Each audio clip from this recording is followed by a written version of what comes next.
नमस्कार मित्रांनो, स्वागत आहे तुमचा गावकरी या मित्र चॅनलमध्ये. तर आज आपण बघणार आहोत एक अत्यंत महत्त्वाची माहिती, ती म्हणजे पीएम सन्मान निधी, पीएम किसान सन्मान निधीबद्दल. तर या अगोदर ज्याप्रमाणे आम्ही माहिती टाकली होती, की पीएम किसान सन्मान निधीचे पैसे जे आहे ते तुमच्या खात्यावर येणार होते. ती तारीख होती 24 फरवरी 2025. तर या ठिकाणी तुम्हाला आम्ही या अगोदर व्हिडिओ टाकला होता बघा, पीएम किसान 19th इन्स्टॉलमेंट 19वा हप्ताची तारीख फिक्स झाली होती. त्यामध्ये सांगितलेलं होतं. तर अशा प्रकारचे नवनवीन अपडेट्स आपण या चॅनलवर टाकत असतो. चॅनलवर नवीन असाल तर सर्वप्रथम सबस्क्राईब करा आणि बेल आयकन टॅप करायला विसरू नका. तर सुरुवात करू आजच्या व्हिडिओला. तर बघा, या ठिकाणी पीएम किसान सन्मान निधीबद्दल माननीय पंतप्रधान नरेंद्र मोदी यांनी 19वी किस्तच्या हस्तांतरण केलेला होता. तो भागलपूर आणि बिहारमध्ये तुम्हाला दिसत आहे या ठिकाणी पोस्टरवर.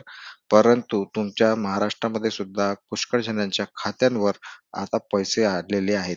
ती दिनांक होती काल 24 फेब्रुवारी 2025 ला खूप साऱ्या शेतकऱ्यांच्या खात्यावर ती पीएम किसानची जे पैसे आहेत ते हस्तांतरण करण्यात आलेले आहेत. तुम्ही चेक करा आपला स्टेटस आणि व्यवस्थितपणे तुम्ही बघा, तुमच्या खात्यावर जाऊन चेक करा तुमचे पैसे आलेले आहेत. तर अशा प्रकारे ही महत्त्वपूर्ण माहिती होती. जर व्हिडिओला आवडला असेल तर लाईक करा. अशाच प्रकारचे अपडेट्स आपण या चॅनलवर घेऊन येत असतो. चॅनलला सबस्क्राईब करा आणि व्हिडिओ शेवटपर्यंत बघितल्याबद्दल धन्यवाद मित्रांनो.